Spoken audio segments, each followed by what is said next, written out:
नमस्कार श्रोते हो. रेडिओ विश्वास 90.8 वरून मी मेघना साने आजचे पाहुणे या कार्यक्रमात आपणा सर्व मंडळींचं स्वागत करत आहे. आज आपल्याकडे पाहुणे आलेले आहेत महाराष्ट्र मंडळ सिंगापूरचे अध्यक्ष श्री सचिन गांजापूरकर. मंडळी, महाराष्ट्रात मराठी भाषेचं आपल्याला इतकं महत्व वाटतं आहे, त्याहीपेक्षा कदाचित जास्त परदेशातील लोकांना वाटत आहे. भारताच्या बाहेरील देशांमध्ये मराठीचं संवर्धन करणाऱ्या संस्था म्हणजे महाराष्ट्र मंडळ. आता सिंगापूरमध्ये मराठी भाषा आणि संस्कृतीचे संवर्धन कशा प्रकारे होत आहे, त्यांचे काय उपक्रम आहेत ते आपण समजून घेऊया. आज आपल्याकडे आलेले आहेत महाराष्ट्र मंडळ सिंगापूरचे सध्याचे अध्यक्ष सचिन गांजापूरकर. नमस्कार सचिन साहेब, स्वागत आहे रेडिओ विश्वास मध्ये. मेघनाताई नमस्कार आणि खूप खूप धन्यवाद. आज तुम्ही या कार्यक्रमासाठी मला इथं बोलवलंय, खूप खूप धन्यवाद.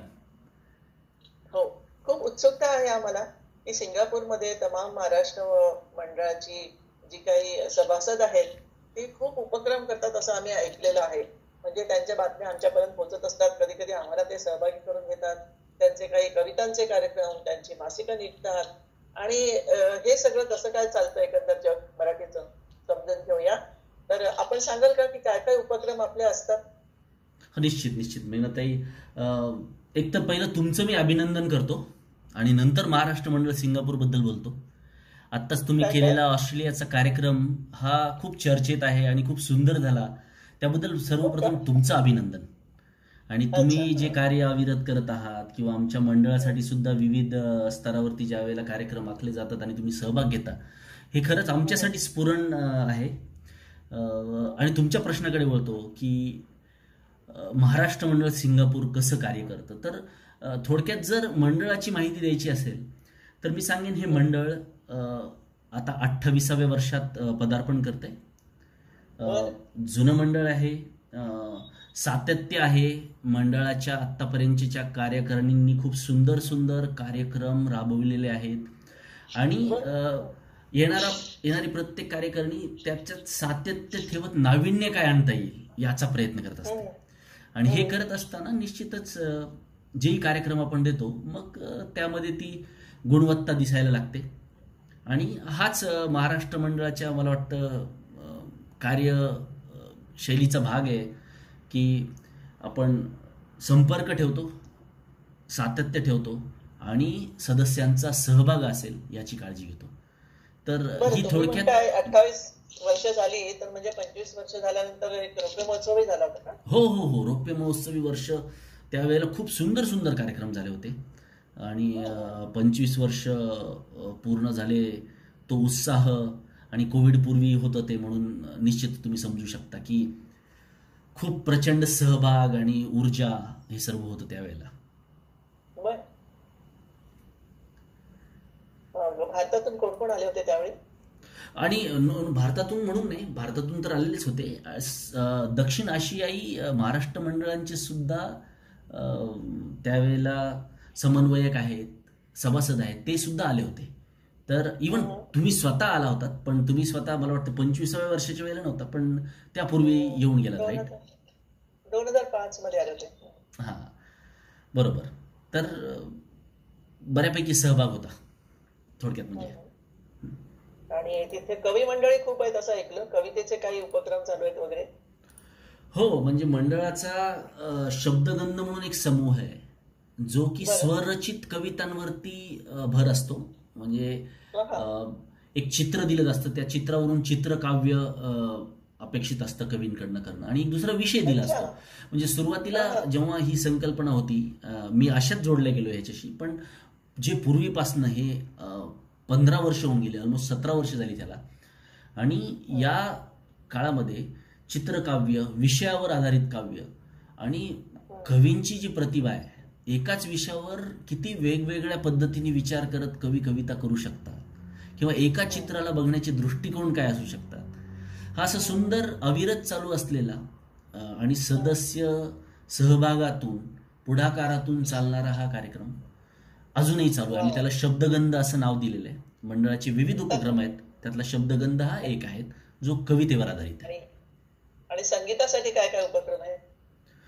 संगीताबद्दल जर बोलायचं झालं तर महाराष्ट्र मंडळ सिंगापूर हे अतिशय प्रतिभावंत कलावंतांनी, म्हणजे एवढे कलावंत प्रतिभावंत आहेत इथे की स्वरगंध म्हणून हा एक मंडळाचा स्वतःचा उपक्रम आहे, ज्याच्यामध्ये आपण आणि मागोमाग खूप सुंदर सुंदर कार्यक्रम झाले. सैराट झालं जे म्हणून अतिशय म्हणजे मी म्हणेल ऐतिहासिक कार्यक्रम झाला होता. त्यानंतर दर दिवाळीला आपण दिवाळी पहाट घेतो. स्वरगंधमध्ये शास्त्रीय किंवा सुगम संगीतावर आधारित विविध विविध कार्यक्रम असतात.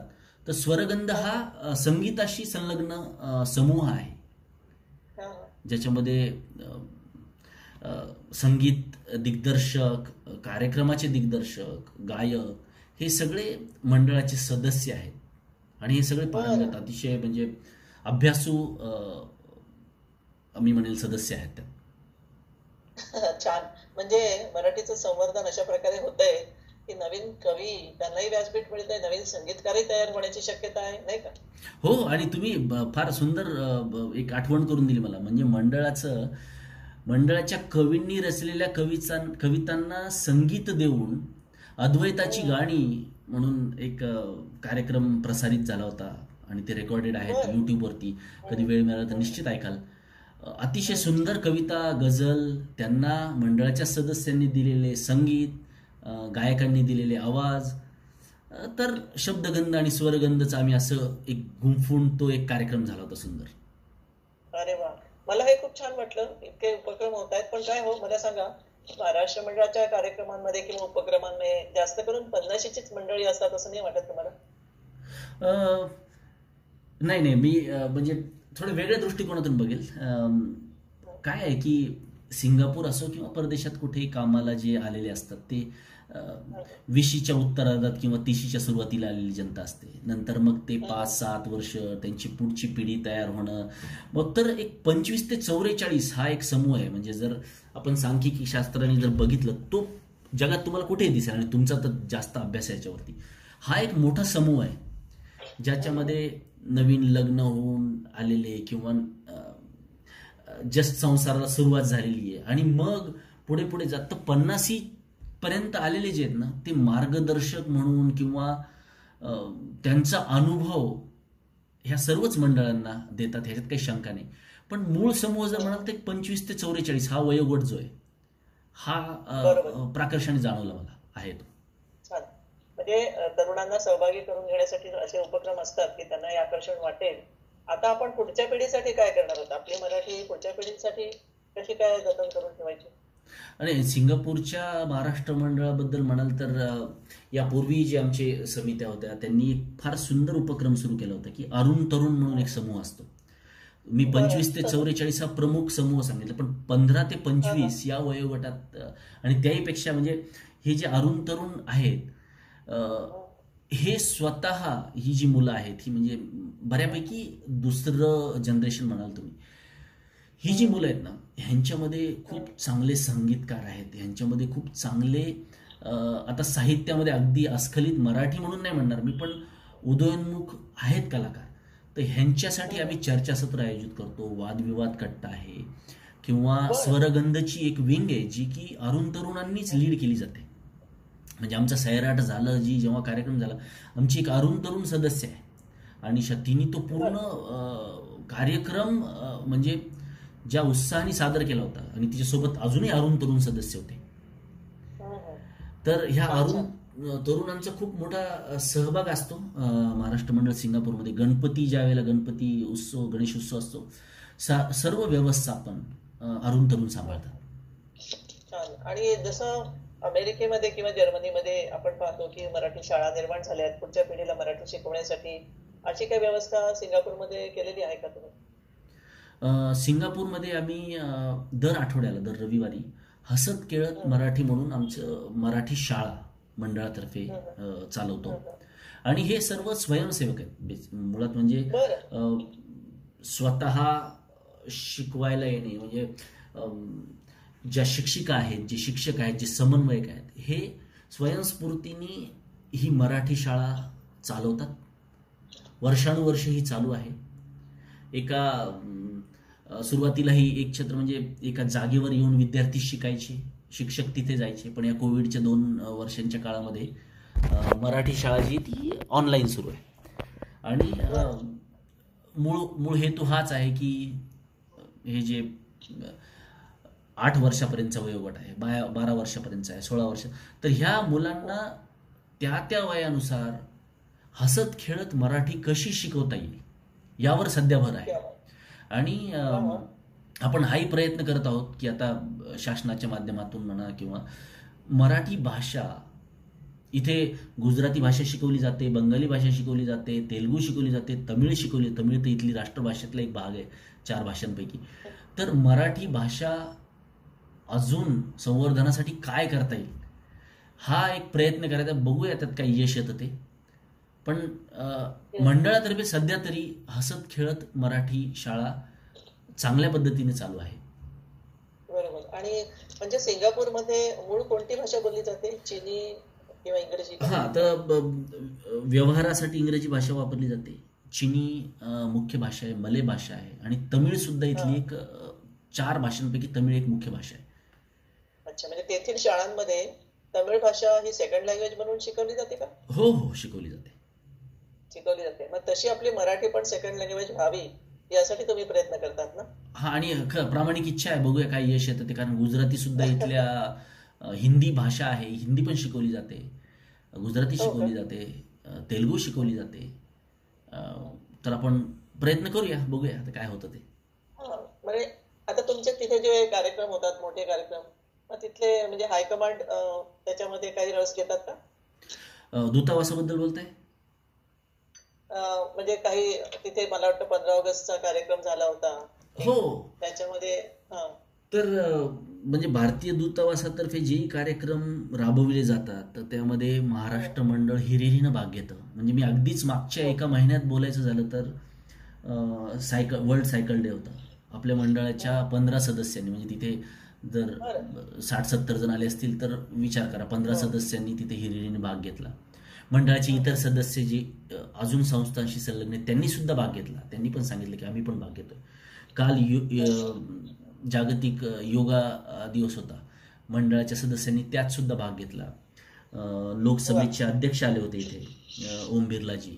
त्या कार्यक्रमासाठी दूतावासाने मंडळाला आमंत्रण दिलं होतं, त्यात सुद्धा आपण भाग घेतला. म्हणजे आणि आझादी का अमृत महोत्सव साठी जे पण कार्यक्रम राबवले जातात त्या तत्पूर्वी सुद्धा.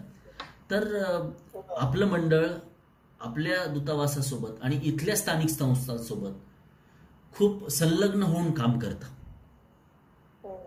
हा, छान. आता तुम्ही सांगा की आम्ही जसं इथे मराठी रेडिओ ऐकत असतो किंवा चित्रपट पाहत असतो, त्यामुळे आमच्या म्हणजे भाषा संवर्धनासाठी मदत होत असते किंवा इतिहास आम्हाला समजत असतो म्हणा.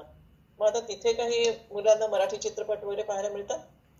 हा, आता मराठी चित्रपट येतात, पण आता सगळे चित्रपट आता मध्यंतरी मंडळानेच, आपल्याच मंडळाने पावनखिंड जो महाराष्ट्रामध्ये खूप यशस्वी झाला चित्रपट, तो इथे घेऊन आलो होता मंडळातर्फे.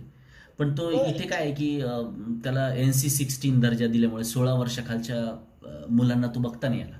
खरं पाहिलं तो ऐतिहासिक चित्रपट होता, पण स्थानिक नियम आहेत, त्याचा आदर करून आपण तो प्रयत्न करतो. पण त्या व्यतिरिक्त तुमच्या प्रश्नाशी संलग्न जर सांगायचं तर आपल्याकडे ग्रंथालय, 3500 पुस्तकं आहेत. त्यामध्ये आपली साहित्य सहवासाची चळवळ आहे, ज्यामध्ये मुलांनी सुद्धा सहभागी व्हावा. आम्ही शाहिस्तेखानाची फजिती 1 मेच्या दिवशी मुलांकडनं उतारा वाचन करून घेतलं होतं.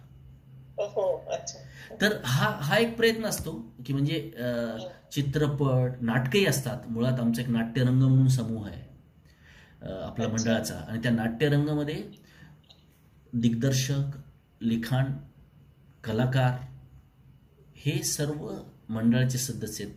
म्हणजे लहान मुलांपासून ते अगदी सर्वच वयोगट त्याच्यामध्ये सहभाग घेतात. आणि मग मराठी शाळेतले नाट्य प्रशिक्षण जर असेल ना, तुम्ही हे जे म्हणताय, त्यालाच धरून मी असं एक विनंती करेन की आमच्या रेडिओ विश्वासवर बालविश्व नावाचा एक कार्यक्रम असतो रविवारी, तर त्यासाठी तुम्ही एखादा 20 मिनिटाचा रेकॉर्डेड कार्यक्रम बसवलात मुलांचा आणि पाठवलात तरी तो आम्ही ब्रॉडकास्ट करू शकतो. निश्चित मेघनाथ, एक धन्यवाद. आय मीन तुम्ही आता ही संकल्पना आमच्या समोर सादर केली आहे. हसत खेळत मराठी शाळेतून विद्यार्थी सहभागी होऊ शकतील किंवा नाट्यरंग समूहातून होऊ शकेल, पण निश्चित आपण हे करूया सोबत. हा, म्हणजे ते जोडले जातील आमच्याशी. आणि एक उपक्रम चालू राहिला ना की भाषा संवर्धन पण होत राहतं. त्या निमित्ताने नाटक शिकतात आणि तुमच्याकडे आहेत तेवढे प्रशिक्षक, नाट्य विभाग आहे. आणखीन एक मला विचारायचं होतं, मध्यंतरी तुमच्या पेपरमध्ये मी नाव वाचलं, सचिन गंगापूरकर म्हणून महाराष्ट्र शासनाचा जो मंच, भाषा मंच स्थापन केला गेलाय, त्यात उपसमन्वयक नेमलेले आहेत. त्याच्या यादीत तुमचं नाव होतं. तुम्ही त्यात काम करता आहात ना? हो हो हो. आता मी स्वतःला भाग्यशाली समजतो की मंडळासोबत जोडल्यामुळे असो किंवा इतरत्र जे काही सामाजिक काम करत आहोत त्याची दखल कुठेतरी घेऊन शासनातर्फे हे झालंय सगळं. पण मूळ हेतू आणि तो कायम सारखाच आहे की भाषा संवर्धनासाठी आपण कसं काम करू शकू, येणाऱ्या पिढीला आपण मराठीचं काय चांगलं देऊ शकू, यासाठीचा तो प्रयत्न आहे. आणि महाराष्ट्र शासनाने खरंच निश्चित हे चांगलं पाऊल उचललेलं आहे. 17 उपसमन्वयक नेमलेत त्यांनी जागतिक पातळीवरती. ज्ञानेश्वर मुळेजी तिथे भारतात आहेत, संजय पाटील आहेत, सुचित्रा देशपांडेजी आहेत. तर ह्या सर्वांनी आणि भाषा विभागाचे मंत्री निश्चितच सुभाष देसाई साहेब आहेत. तर स्तुत्य उपक्रम आहे. बघूया आपण अजून काय चांगलं त्यात करता येईल. सर्वांनीच विचार केला पाहिजे आणि सर्वांनी जोडून काही ना काही मदत केली पाहिजे की खरोखर आपल्या सगळ्यांचं ध्येय एकच आहे, भाषा संवर्धन. निश्चित निश्चित, बरोबर, खरंच. हो, तर हे एक आहे. आणि महाराष्ट्र मंडळासाठी जे काही उपक्रम आहेत तर ते तुम्ही करताना कधी कधी ऑनलाईन कार्यक्रम असतात वगैरे, त्यामुळे आम्हाला इकडे कळत असतात. एक इकडच्या लेखिका आहेत मोहना कारखानेच म्हणून, तर त्यांनी रिसेंटली एक अंक काढला होता ना, ऋतुगंध. तर त्याची पब्लिसिटी आम्हाला मिळालीच. म्हणजे ऑनलाईन कार्यक्रमही होता आणि काही इथल्या लेखकांनाही त्यांनी सहभागी करून घेतलं. खूप छान. तर त्या स्वतः सुद्धा लेखिका आहेत आणि त्यांची पुस्तक प्रकाशन इकडे झाले तेव्हा आम्ही उपस्थित होतो. तर काय काय काम चालू आहे असं अशा प्रकारचे तिथे. आणि तुम्ही मोहनाजींचा उल्लेख केला. मोहनाजींचे खूप म्हणजे सक्रिय आहेत त्या. ऋतुगंध म्हणून हा जो आमचा एक उपक्रम आहे, परत तो साहित्याशी संलग्न आहे.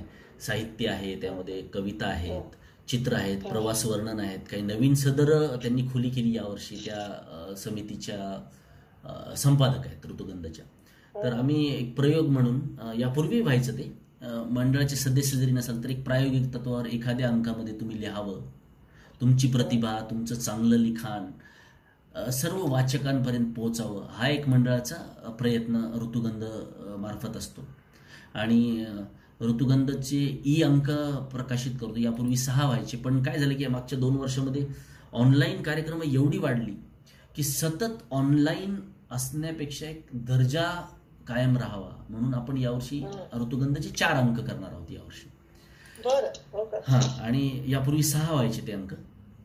तर आता परत ते कोविड नंतर जी भारतीय बाहेर आहेत त्यांची प्राथमिकता सध्या भारतात त्यांच्या तिथल्या परिवाराला, आपल्या परिवाराला भेट देणे ही आहे. तर त्यामुळे आम्ही पण विचार करतो की मंडळ म्हणजे कार्यक्रमाच्या रेलचेल मध्ये जे मूळ भावनिक गोष्टी आहेत, भेट देणे, ह्या कुठे मागे राहू नयेत. म्हणून आम्ही पण थोडे कार्यक्रम आखणी करताना वार्षिक आराखडा असाच दिलाय जो की साध्य करता येईल. आराखडा. आणि तुम्ही पत्रक जी काही काढत असाल सर्वांसाठी, मग तुम्ही कशा प्रकारे त्यांना पोहोचवता सगळे कार्यक्रम महाराष्ट्र मंडळाच्या सभासदांना? तर प्रमुख माध्यम जे आहे ते अजूनही ईमेलच असतं. परंतु आमच्या महाराष्ट्र मंडळ आपल्या सिंगापूरच्या 8200 सबस्क्रायबर्स आहेत फेसबुकवरती. ऑलमोस्ट 6000 लोकांना ईमेल कम्युनिकेशन जातं. आणि मंडळाचे जवळपास 600 सदस्य आहेत. त्यातले जवळपास आमचं उद्दिष्ट आहे की 100 आजीव सदस्य व्हावेत. आतापर्यंत सुरुवातीला 91 होते, आता जवळपास 95 झाले, 4 झालेत, अजून एक. तर मुख्य प्रवाह जो आहे म्हणजे कम्युनिकेशन किंवा आपल्याला जी पण माहिती द्यायची असते ती ईमेलद्वारे जाते, फेसबुकवरती असते, यूट्यूब सुद्धा एक माध्यम आहे. तर सोशल मीडिया आजकाल बऱ्यापैकी प्रमुख प्रवाहात आहे. तर आम्ही जेव्हा वार्षिक आराखडा यावर्षीचा दिला त्यामध्ये मार्चपासून जर सांगायचं झालं तर मेपर्यंत खूप भरभरून चांगले कार्यक्रम झाले. आणि फक्त साहित्य कला असंच नाही तर क्रीडा सुद्धा आहे. म्हणजे आमचा एक क्रीडा समूह पण आहे. हो, तर बॉक्स क्रिकेटचा सुंदर कार्यक्रम झाला होता. आता कोविडच्या नियमामुळे आम्हाला तो प्रेक्षकांना उघडा नव्हता करता आला, पण आम्ही फेसबुक लाईव्ह वरती तो कार्यक्रम केला. म्हणजे कमीत कमी समालोचन वगैरे आणि दाखवले मॅचेस काही. आणि 58 खेळाडू आणि बाकी जी तिथली जी योजना, एक 86 लोकांचं तिथे रेलचेल होती त्या कार्यक्रमात. अतिशय सुंदर प्रतिसाद होता. अरुण तरुणांनी त्याच दिवशी महाराष्ट्र गीत सादर केलं. आणि मी तुम्हाला जे म्हणालो ते शाळेतल्या मुलांनी आपल्या शाहिस्तेखानाची फजितीचा उताराही वाचन केला.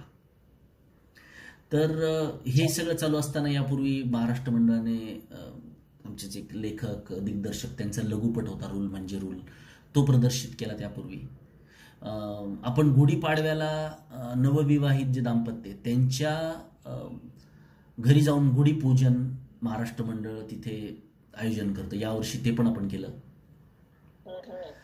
आणि तुम्ही जे विचारलं होतं की बाकी काय कार्यक्रम चालतात भाषा संवर्धनासाठी, तर आम्ही संवाद म्हणून एक मागच्या 1.5 वर्षापासून आम्ही संवाद म्हणून एक दर महिन्याला चालीच्या आता दर 2 महिन्याला एकदा आपण मुलाखत घेतो. वेगवेगळ्या क्षेत्रातल्या भरीव कामगिरी केलेल्या. तर यावर्षी आपण सिंगापूर स्थित जी व्यावसायिक आहेत किंवा ज्यांची सिंगापूरमधल्या मराठी म्हणजे भाषिकांवरती किंवा भरीव कार्य करतात त्यांची मुलाखती घेतात. फारच सुंदर.